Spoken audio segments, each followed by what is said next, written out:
Titans, go!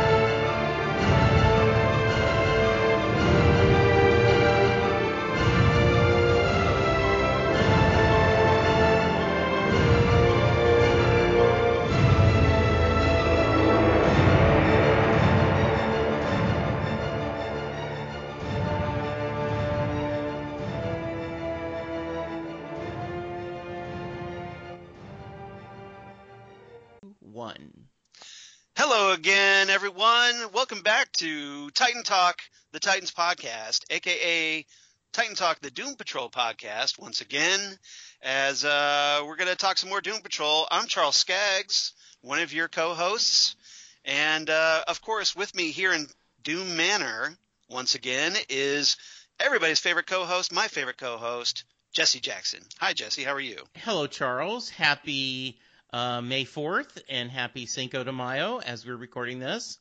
Yeah, I was going to say, today's May 5th. So yes, Cinco but de Mayo. It's the weekend. So we do May the 4th be with you, and then we take a break for Cinco de Mayo, and then we come back for Revenge of the 6th. Yes. And I thought it was very nice of the Doom Patrol to throw in a Star Wars and in the honor of this being released on May the 4th. Well, not only that, but also for those who obviously may not be aware, sadly, Chewbacca, the actor who played Chewbacca, we lost him, Peter Mayhew. Yes. Passed away over the weekend, and well, at least he passed away last week. We got word of it late in the week. Yes. And it was very, I'm sure just completely coincidental that Cliff Steele makes a Chewbacca reference on that very same week that the real Chewbacca passes. Yeah, I'm glad you brought that up. They showed a picture. He was supposed to be at Dallas Fantasy Fair this weekend, and I thought it was a nice moment. The convention set up his table and had it set up so that people could come by and drop flowers. Oh, that's nice. As like a little memorial, they could. Yes, that was good. That is good. My biggest memory of him, I met him because he lived in Texas, as I learned. Yes, he did. One of my favorite memories. He was very quiet. I think this was before the surgery, so he was in a lot of pain. But his lovely wife was at Dragon Con, and we were waiting to get our luggage, after, like where you're, waiting to, the luggage carousel. Yes. And so she's talking to me. She's very outgoing. Oh, you're at Dragon Con. Hope your wife knows what happens at Dragon Con stays at Dragon Con. And she's really funny. That's funny. And she mentioned that her business card said Wookiee Handler. Nice. That's great. And I remembered that much, that she seemed very charming, very in love. He was polite. He was smiled and nice. This was way before we had cell phones with cameras, and I wouldn't have bugged him anyway. But that was I remember them together, her traveling and her kind of taking care of him. So well, it's nice that you got a memory like that. That's good. And I was only able to see him off a little ways in the distance at one of the Cincinnati cons. Yeah. And I have a picture of him, but that's it. So yeah, and not as obviously much of a memory as you. Yes, one of the in my fantasy, Brad Meltzer, best-selling writer, listens to Titan Talk because Titans is so amazing. His growing up, Terra broke his heart. You better be listening, Brad. Just saying. Exactly. He tweeted a photo that there was a cartoon drawing of Chewbacca being held by a young Leia. Says, "Come on, it's time to go home." Right. And I don't know. I'm sure everyone's seen it, but it was a beautiful illustration. So yes. Yeah, I know when I posted about the news, I found this great GIF where Chewbacca is hugging Leia. Oh, that's wonderful. And so I use that. So, yeah. So But yeah, I know this isn't Star Wars talk, No, but we did Star want Wars to. talk, Yeah, but yeah, it's obviously something that comic book sci-fi fans, this is a big deal in our community, and absolutely. obviously wanted to kind of acknowledge that, especially with the reference that Cliff makes in this Yes, it episode. was perfect timing. Yep. But all right, so let's So yeah, head back to Doom Manor. yeah. So we're gonna obviously talk here at episode 32. We're gonna talk Cyborg Patrol.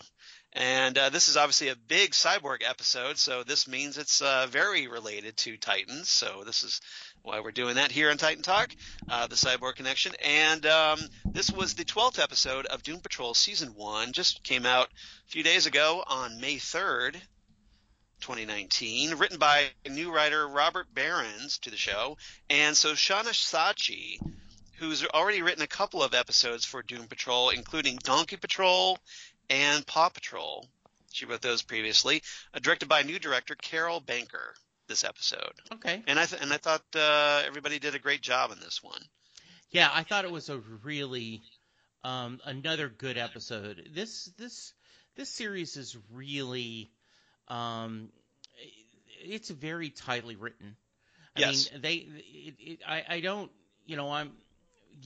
I know as a writer, know a lot about this. I tend to listen to a lot of entertainment podcasts and interviews with showrunners and writers, and they talk about breaking down the story and how all the room works.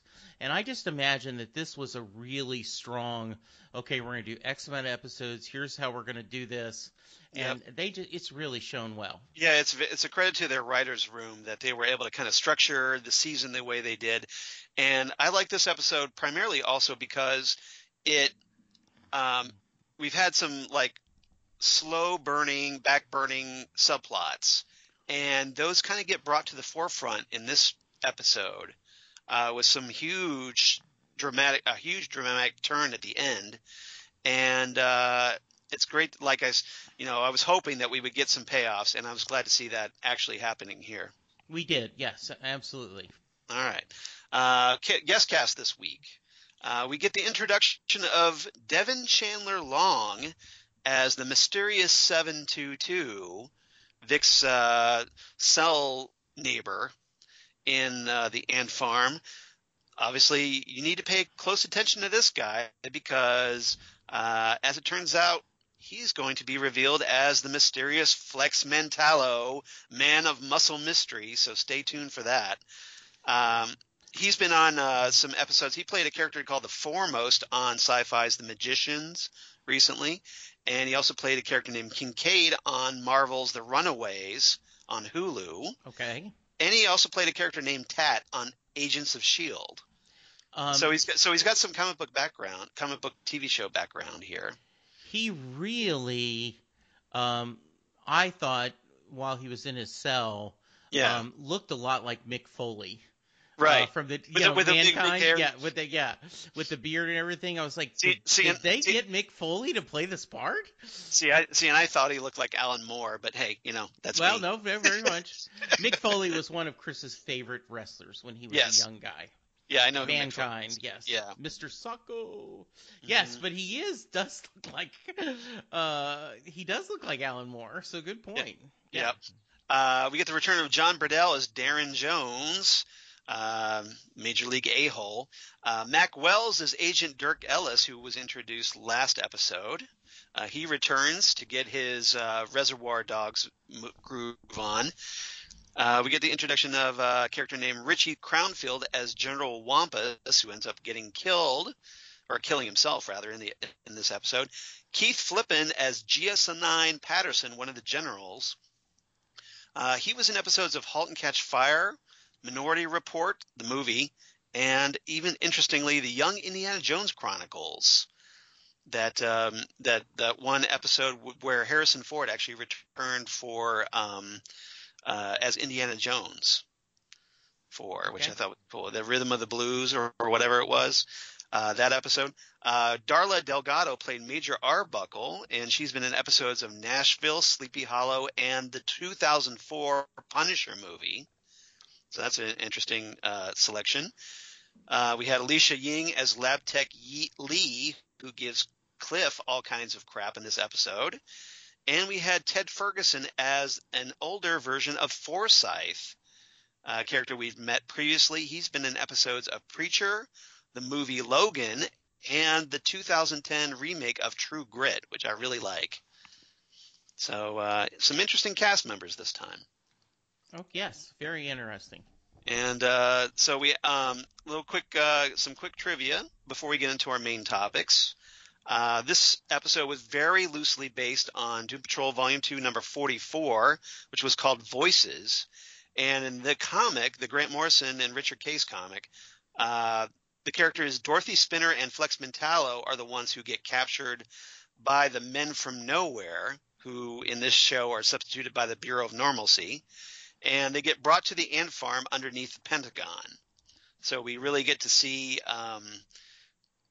that's when we finally go to the ant farm in this episode, and they have these weird operators, and we'll talk about them in a minute, shortly here. But that's right from the comics. So it was kind of cool to kind of see those very odd creatures, those kind of android-like creatures.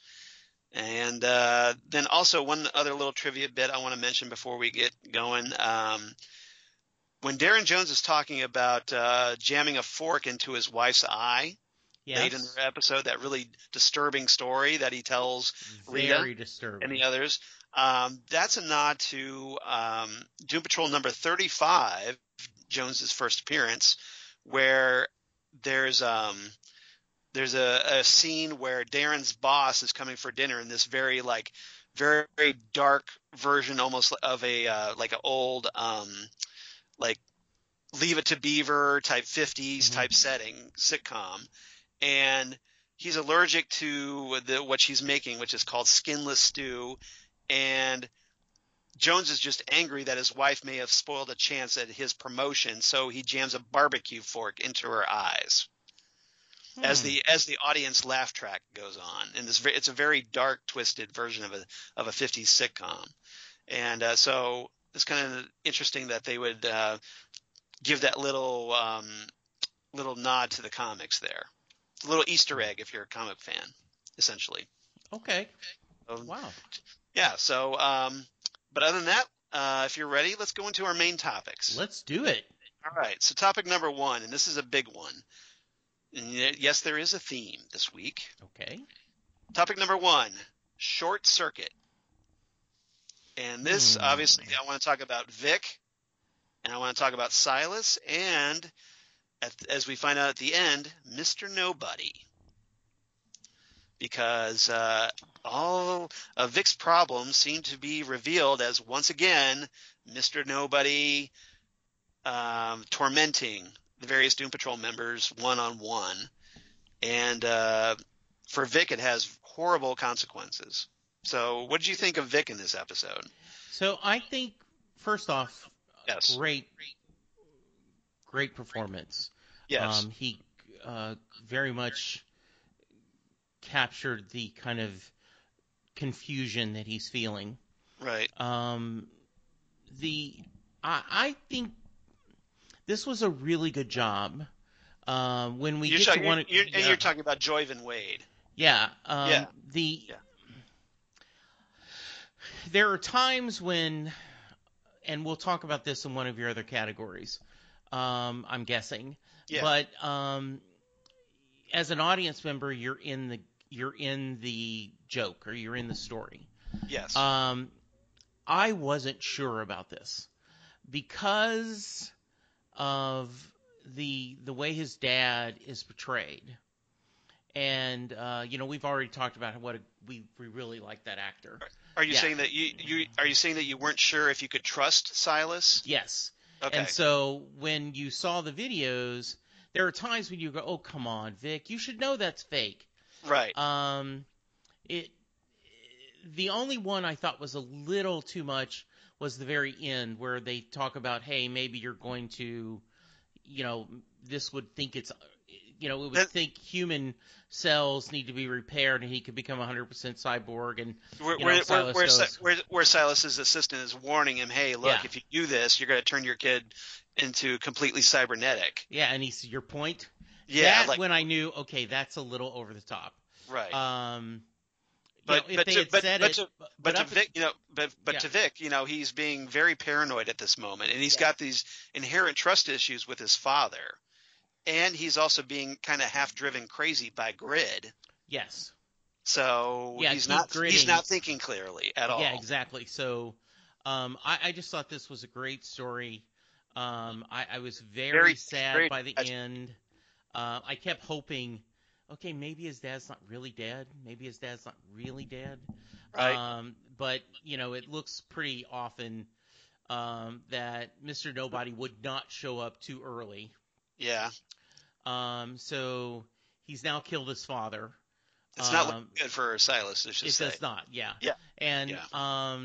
and it doesn't look good for Vic. I mean, this is something that could destroy him. So Right. yeah, I was very much impressed. A little, it was a little too sad of an ending for me, but I Yeah. know that's That's drama, man. yeah, that's how that's how I feel.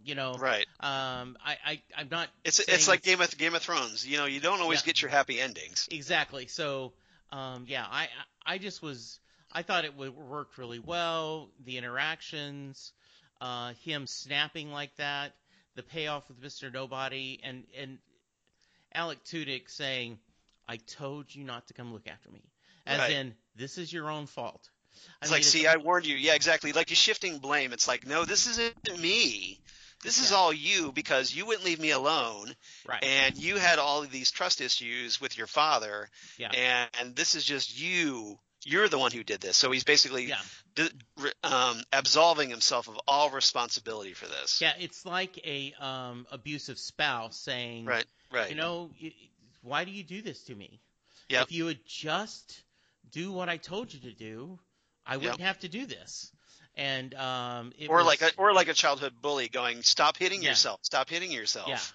Yeah. just a great, great ending, and I was Yeah. just wonderfully executed by everyone, and takes us to sets up the rest of the season where you're really, I don't know about you, but I'm really worried where they're going to go and how's Vic going to recover from this. Yeah, I am too. And now we saw what Mr. Nobody did to the original Doom Patrol, and apparently left them shattered and broken. And here Yeah. he's kind of doing the same thing. We saw him go after Cliff by sending Admiral Whiskers inside him and Hmm. completely screwing with his life. Yeah. But Cliff's thankfully seemed to have recovered from that. Hmm. But Vic, I'm not sure because this is obviously a tough one to come back from. The fact Yeah. that you were driven crazy and you killed your father in this fit of insanity, Yeah. and obviously now your father's dead. So essentially, Vic already blames himself for killing his mom in the lab accident, Hmm. and now he's killed his father. Yeah. And so this has just has to destroy him at this point. Yeah. And we'll see where he goes from here. Hmm. And we don't know exactly what's left of him because we Yes. saw in this episode his cybernetic percentage keep like escalating rapidly. Like Yeah. it starts off at 60 and is almost to 70 and just keeps going up and up. And so the question is, how much of him is still human? Yeah, and you wonder how much of that is reality, how much of it is Mr. Nobody manipulating things. Right, So exactly. we'll have to see. Yeah, we don't even know. We can't trust what's true. Yeah. And because of Mr. Nobody using Grid, and the question is, well, is it again is Grid able to be trusted, or is it just Mr. Nobody manipulating Grid, or both? Or, like you can't trust either of them at this point. And Vic has got to have a hard time discerning what's real. I mean, when he was in his cell, he's kind of huddled down, going like, like this isn't real. This isn't real. And so he has no idea what reality is at this point. Exactly. I think. Yeah, so it's very disturbing. But yeah, Joyvan Wade did an amazing job with this. Yeah, absolutely. And just pretty phenomenal. And now Silas Stone, we got his character actually gets to be more active in this episode because he's the one who helps the Doom Patrol infiltrate the ant farm.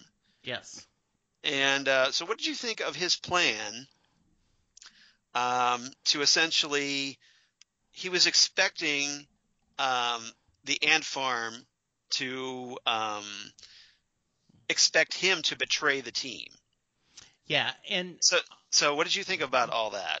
So I strongly suspected that this was all a ruse. Right. That I did not think he was really even when they got captured, you felt that this is all part of the plan. Yeah, and that's what I was talking about earlier. That's why I never felt like, Silas could be trusted as far as Vic, and that it's Mr. Nobody manipulating him. I did not see that. I did believe that Silas was trying to save his son, and using them to do it. I love the caper. I'm a sucker on caper movies, and the whole idea of everyone doing this and Rita hiding. I want to talk about that in our second segment.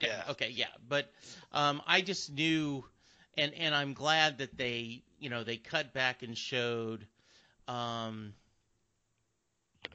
that, okay, let me show you what happened. And so that was great. Yeah, that was great. Mm-hmm. Okay. Anything else about Vic, Silas, or Mr. Nobody before we move on? Nope. Okay. Topic number 2. Real Steel. And this I want to talk about the Doom Patrol here because so we're essentially Cliff, Rita, Larry, and Jane. Okay. Who, despite their trust issues with Silas, have to kind of agree to trust him because they both kind of need each other to help save Vic. Yeah. And we get Larry coming forward with the team about his experience with the Bureau of Normalcy. And obviously once they're brought into the ant farm, they're kind of gone experience these kind of a little bit of torture, but mostly, just some very interesting scenes. So I want to talk about the team here. And what did you think about them? These 4 members in this episode. I just loved it. I loved the interactions between them. The Rita having a little bit of ego. Yeah. I'm intricate. I'm the intricate one. You know? And the linchpin. Yeah, that's it. Yeah. Yeah, and the then, linchpin. Another thing that I really the linchpin to the plan. Yeah. Yeah. The other thing I really liked is when they separate the energy creature. Yeah, the spirit, negative spirit. Yeah, negative spirit from Larry. When he has the chance to leave, you're coming with me. Right, you're coming with me, pal. Yeah, he calls him. He's still calling him pal. So essentially, they're getting on a lot better these days. Yeah, and I think that's good. Yeah, I like that. They've come to an understanding. Cliff. Okay, so I go back and forth between Jane is my favorite, Cliff is my favorite. I mean, But that's good because that shows what great ensemble cast there is. Yeah, and Cliff being suspended by that magnet in his room was a hilarious sequence. Yes, and when he's hanging there, and Lab Tech Lee comes in. Yeah. And he's trying to convince her, like, hey, I'm worthwhile. I'm worth keeping. I have a soul. Yeah. And she's completely dismissive of him. Yeah, I am not often I don't do quotes because you got to pause, you got to back up because I'm not a very quick typist. But I took the time to Cliff's. But do you want to save that? You want to save that for later? Yes, I will save that. Yeah, because Cliff's, I've got that too. But yeah, but that's the only one let's I save that. have. So there. Let's save that. Let's save that for our favorite quotes then. Yeah. But it was a great moment. It was a great moment, and that Lab Tech Lee is just giving Cliff all kinds of shade. He's trying to look, I'm a genius, and so she counters with okay, genius, and she gives him this math problem involving two trains and what time would they encounter one another, or at what spot would they encounter one another, and he obviously can't figure this out. Yeah, especially in his head. Yeah, exactly. And then the other thing I loved is Jane being bored. Yeah. And the yeah. And this guy just Agent Dirk Ellis broke my arm. Like, right. Come on. Well, because he tries to get her this Rorschach test. Yeah. And and he's like, or at least he was told to give her a Rorschach test, and so he holds up various Rorschach blob images cards, and he goes, okay, bitch who broke my arm, throws one card away, bitch who broke my arm, and then and his third one is and bitch who broke my arm is going to get what's coming to her, all menacingly, and Jane is just completely not impressed with him. Yeah, and then love that, okay, I get it, you've seen Reservoir Dogs. Yes. And then that's it, I'm going straight for it. And I just love to, because you just knew Hammerhead was going to come and save the day. Yeah. I mean, at least in my mind, I said one of her badass personas is going to come on board. Oh wait, it's Karen. Yes. And that's just perfect. Yes. Because what happens is, instead of, and I was a little disappointed with this, because if they were going to do a Reservoir Dogs reset, they should have been playing Stuck in the Middle with You by Steeler's Wheel, which is featured in the movie during the torture scene. Yeah. And instead they play Agent Dirk Ellis plays I Saw the Sign by Ace of Base from the 90s. And I'm just like, really? Okay. Well, maybe he likes that song better. And even Jane isn't impressed with it. Right. And she's giving him shade about it. So, the CD or whatever in his player starts skipping. So he hits on it, and then it changes to, They Don't Know by Tracy Ullman. As in, yes, that Tracy Ullman who had the Tracy Ullman show that spun off into The Simpsons. And, that Tracy Ullman, once upon a time back in the 80s, she actually had a top 40 hit. And that was it. Apparently that's Karen's song, and that's what brought Karen out. Yep. And I thought it was a pretty funny scene. It was awesome. And so she mind controls him, and that's how she gets out of it. Yeah, and the whole perfect. What's our favorite book? All right, together. 1, 2, 3. Fault in Our Stars. Fault in Our Stars. Yeah. That was awesome. That was hilarious. But then you notice, though, Karen isn't really happy with the other members of the Doom Patrol, especially Rita and Cliff. So she sicks Dirk Ellis on them. Yes, I saw that. I liked it. And this was a very funny moment because, okay, so Dirk raises his gun, goes after Cliff. Cliff comes at him, breaks his other arm, if you notice. So he has 2 broken arms now. So I thought that was pretty funny. That is awesome. And then Jane, or Hammerhead, finally snaps back and takes control and decks him. So that was a pretty good scene. But one of the things I really loved about the Doom Patrol in this one was going back to Cliff's moments, where Rita oozes out of his insides and onto the floor, and she's all ew, ew, ew. And Rita, I thought it was pretty funny that at first, here she comes out and she resumes her normal form, but she's naked, and she's like, "Don't look." And of course, Cliff's looking because it's Cliff. Yes. And he's like, "Oh, you don't use a moisturizer, do you?" Yes. And I thought that was funny. And then, and another great moment just after that is when Lab Tech Lee returns, and Rita is kind of pissed off at Lab Tech Lee for being so abusive to Cliff. She goes Mm-hmm. like, hey, how dare she, make you appear small and insignificant or useless or whatever. And then she goes, like, well, okay. Um, she Rita drops the magnet and drops Cliff on Lab Tech Lee, which I thought was very funny. Yes. And it's like, see, you're not useless. Yeah. That was a great moment. And is she? Do you think he killed her on falling on top of I her? don't know. I would think, Yeah. but we don't know. Okay. I would think a fall from. I mean, that had to be at least. She had to use a ladder, so that had to be at least what, 10 feet, 15 feet off the ground. Yes. So, and being as heavy as Cliff is, Yeah. I mean, if nothing else, it severely broke a lot of her bones. I would think, even if it didn't kill her. And we're, it's she deserves it. Sorry to say it. Yeah, she was a horrible person. So yeah, Mm-hmm. like slapping that like scrap sticker right on top of Cliff's forehead, and if you notice, he never takes it off. He doesn't realize it's there. I think. Yeah. He's just walking around with a scrap sticker on his forehead. That was pretty funny. Okay, anything else about the Doom Patrol before we move on? Nope. All right. Topic number 3, Westworld. So we had Short Circuit, Real Steel, and Westworld. So robot movies.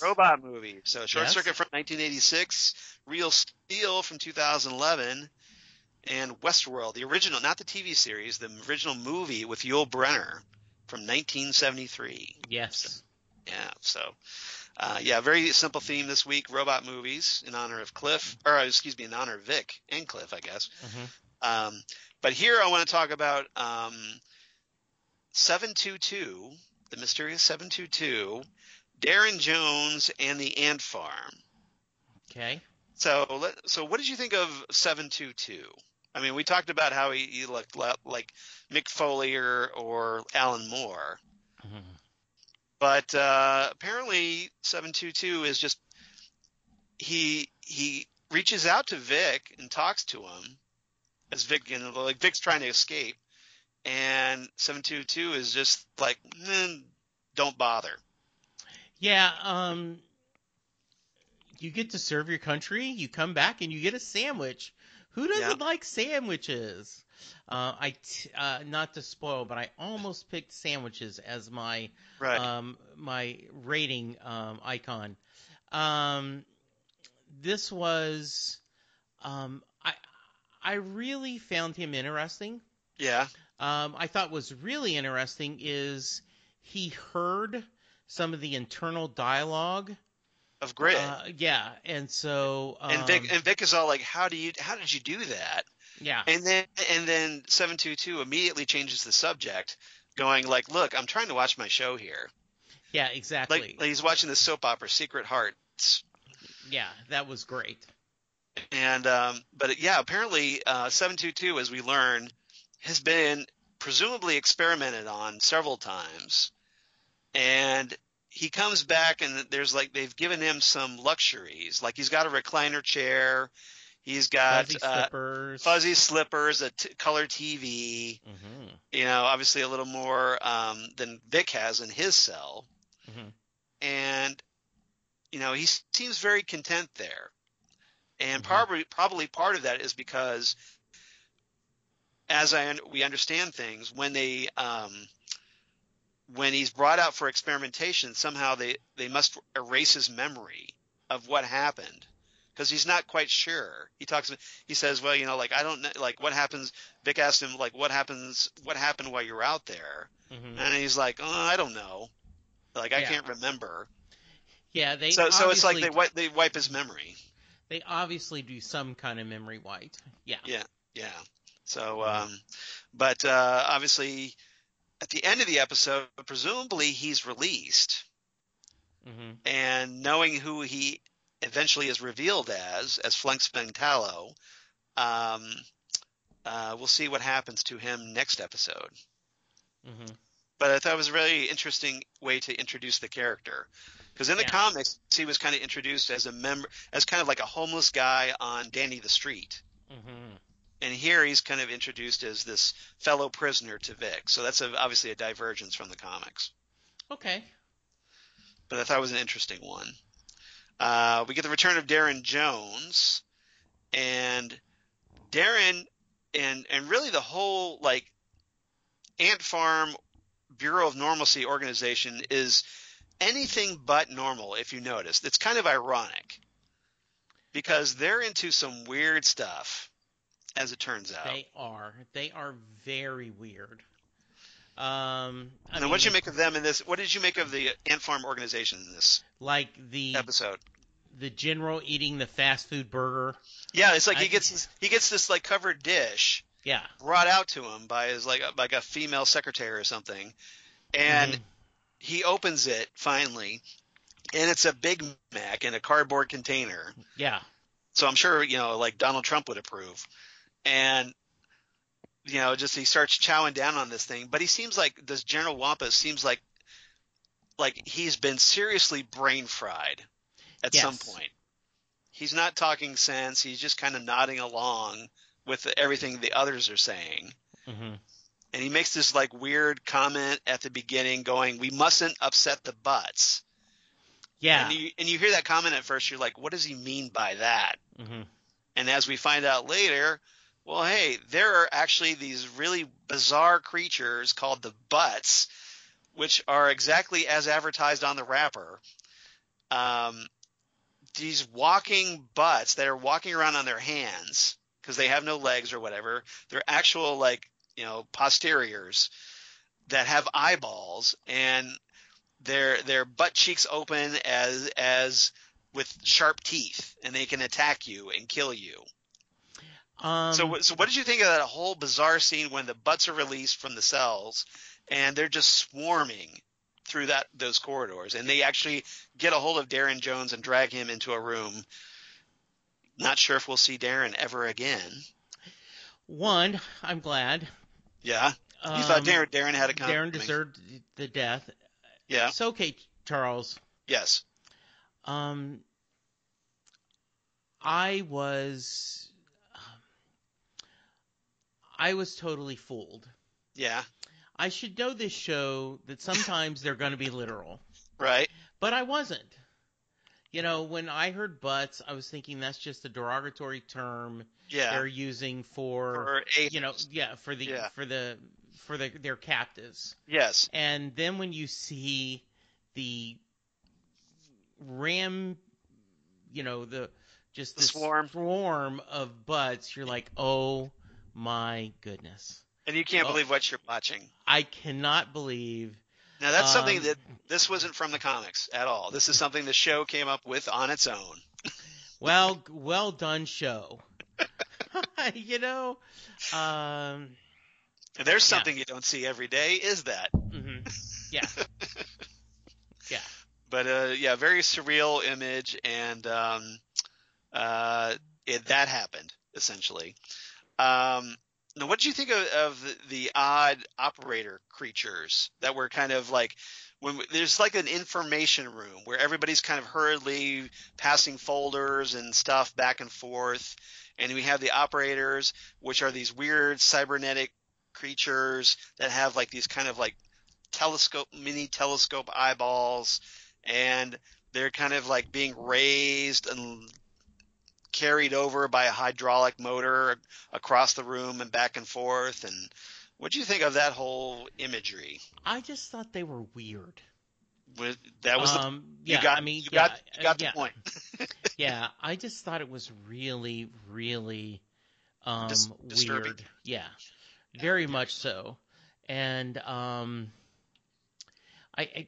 it's even more disturbing if you as I mentioned from the comics, because in the comics, the ant farm is located deep within the bowels of the Pentagon. Right. So I'm hoping they will reveal that at some point. Mm-hmm. But if not, kind of keep that in mind. Yeah, I thought about that. Yeah, it's really interesting. Yeah. So this Bureau of Normalcy is anything but. Yeah. No pun intended. Exactly. But anything else? Anything else about the ant farm or Darren Jones or 722? No, I'm Or looking forward. anything else about the episode, really? No, I'm looking forward to um seeing what comes next. I loved seeing the Bureau of Normalcy kind of get handed their butt on a plate Right. since they were so arrogant. Like, oh, this was actually Yeah. pretty easy Yeah, to exactly. catch him. So Right. I'm hoping that this will come through some good things. But no, I was really happy with it. Yeah, and obviously we don't know if we're going to ever see the Bureau of Normalcy again, but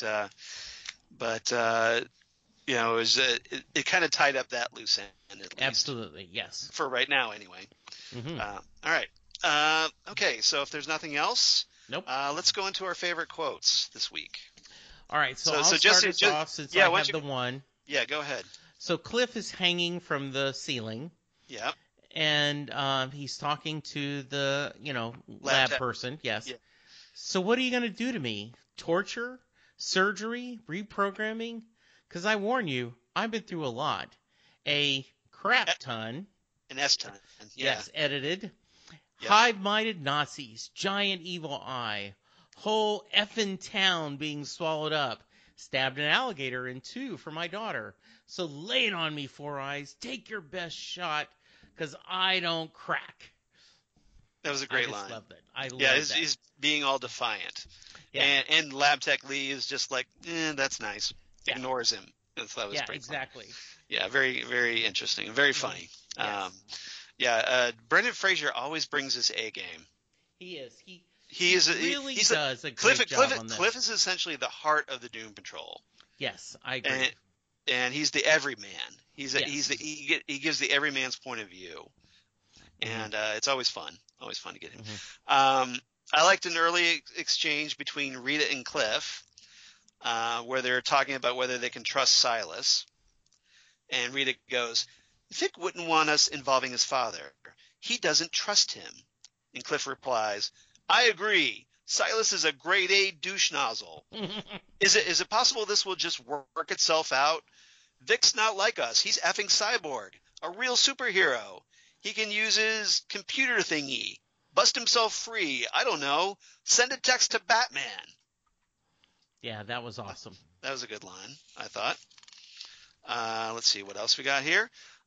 Jane to Silas, where Jane's giving him a little shade as Silas is talking about how to rescue Vic. Jane goes, "There must be something you can do. You know those creeps. You've worked with those creeps. You basically are one of those creeps." So I thought that was a good bit of shade. Yes. And another exchange between Cliff and Lab Tech Lee, where Cliff goes, No. You might not realize this, dude, but I'm a functioning human brain in a robot. How many times have you seen that? And Lab Tech Lee goes, "About a dozen. The BON got pretty Looney Tunes in the Nixon years, stuffing brains into everything. We still have a super sarcastic toaster that we use on the newbies. It's fun." Yeah, it was. And she's so, it's funny all while she's just, she truly just does think. So callous toward Vic, or toward Cliff. Yeah. But, it was, just like typical bureaucrat, I guess, almost. Mm-hmm.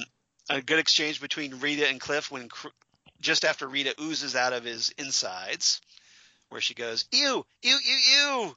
Cliff, that was excruciating. Your insides smell like an old greasy oil drum."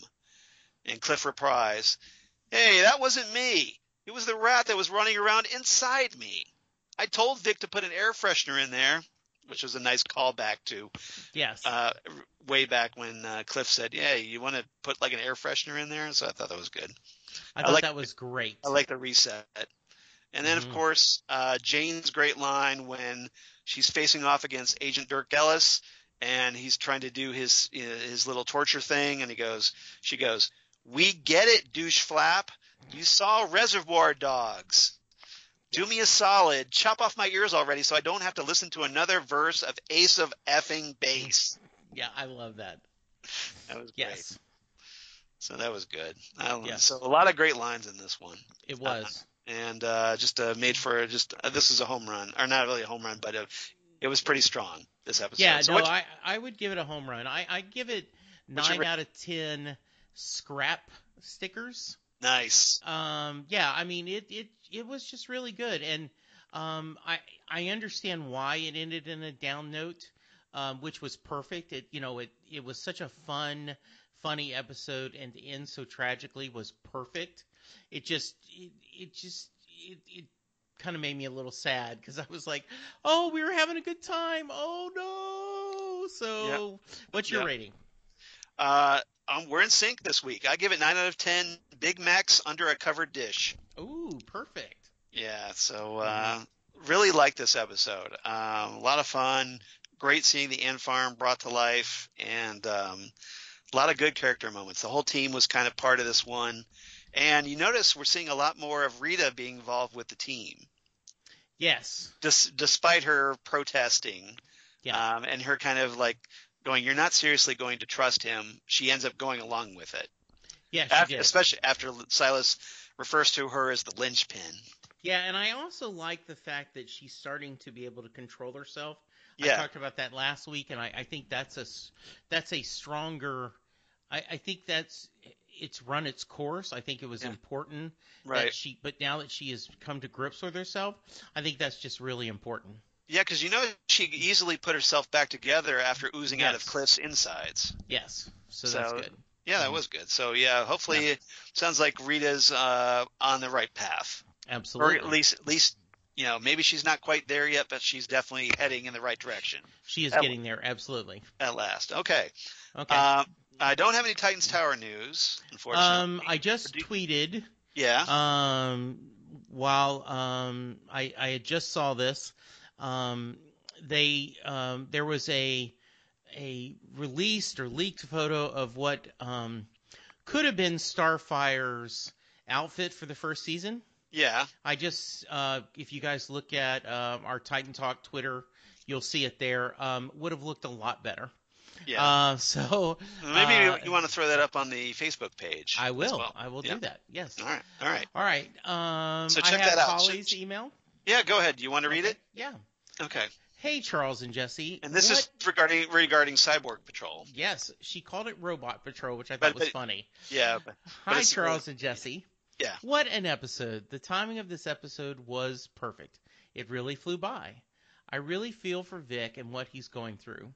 Still glad that the main group didn't really trust Vic's dad, though I think Vic's dad really knows how much danger Vic is in along with Larry. Note to self, take the stairs in the Department of Normalcy. The elevator is almost like a version of the Hulk with all the banging it sent our rescue queue on. Poor Cliff and the gal that wants to send him to the scrap and recycle pile. Jane switching into Karen helped slightly. The one way to stop yourself from getting tortured? Of course. Oh, that's one way to stop yourself from getting Yes. tortured. Of course, Mr. Nobody would be behind Vic's going haywire and causing him to murder his dad. I'll wrap it up here. Holly from Wisconsin. Thank you, Yeah. Holly. Yeah. Thank you, Holly. And I want to send out our special thoughts to Holly. As I understand things, she lost her father recently. Oh, no. If Yeah. if I understand things correctly, so I want to pass along our special thoughts. Holly, you're always great writing in, and I just want to let you know that we're thinking of you at this difficult time. Absolutely. And our thoughts are with you. Absolutely. All right. But kind of rebound. I know that's kind of a downer, but I did want to kind of acknowledge that. I'm glad you did. Yeah. But yeah, so if you want to be like Holly, and if you're enjoying Doom Patrol, and I hope you are, or you just want to let us know how we're doing here on Titan Talk, please write to us at titantalkcast@gmail.com. That's titantalkcast@gmail.com. Or you can reach out to us on Twitter at Titan Talkcast, or on Facebook at Titan Talk, the Titans podcast, where we'll try and update you with all kinds of Titan Season 2 news and hopefully some Doom Patrol Season 2 news down the road. Hopefully we get picked up for another year for Doom Patrol. And any other kind of cool DC Universe news or stuff we just find interesting, we'll post that there. Please like and follow us there. We definitely appreciate that. And also go to iTunes or Apple Podcasts, rate and review us. And we would definitely appreciate that because that helps people find us. And also, please go to the Southgate Media Group page and support the Southgate Media Group Patreon, which helps us keep the lights on here at Doom Manor and or Titans Tower, take your pick.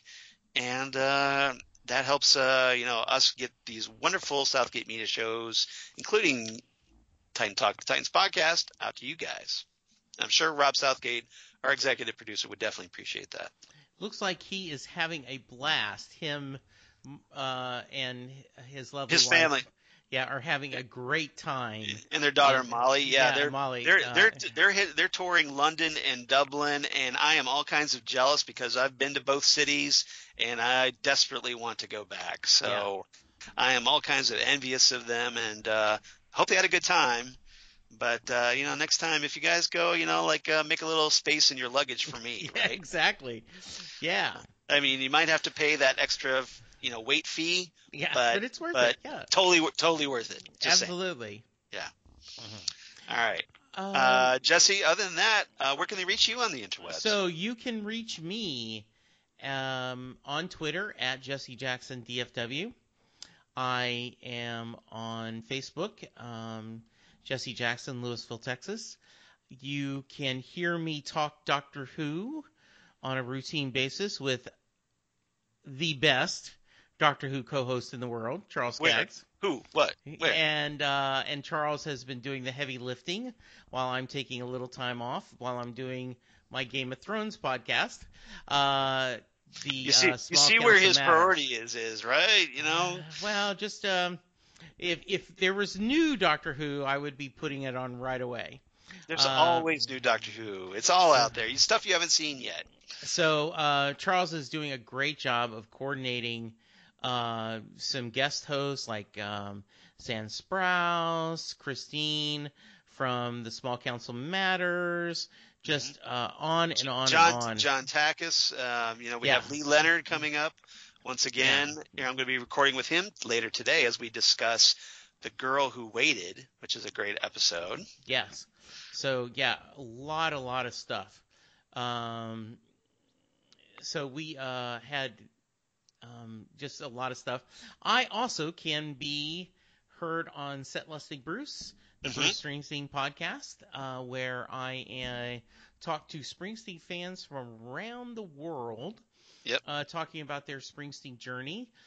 We have new Springsteen music coming in June. And you're all kinds of excited. And there is a Blinded by the Light, a movie coming out that I was wondering if you knew about that. I should have realized you knew about this movie because I saw it at Entertainment Weekly. I'm like, Jesse's going to be all over this. Have you watched the trailer? I have not watched the trailer, but I did read up on it, so I know what it's about. But I haven't seen the trailer yet. So, how happy were you watching that trailer? So I'm going to have you watch the trailer and then we'll talk about it. But what was funny is we were in a meeting with the senior support agents, and it was at the very end of the meeting, and we were casting, and I sent a link, and I said, before you hit play, how many times do you think I will watch this movie?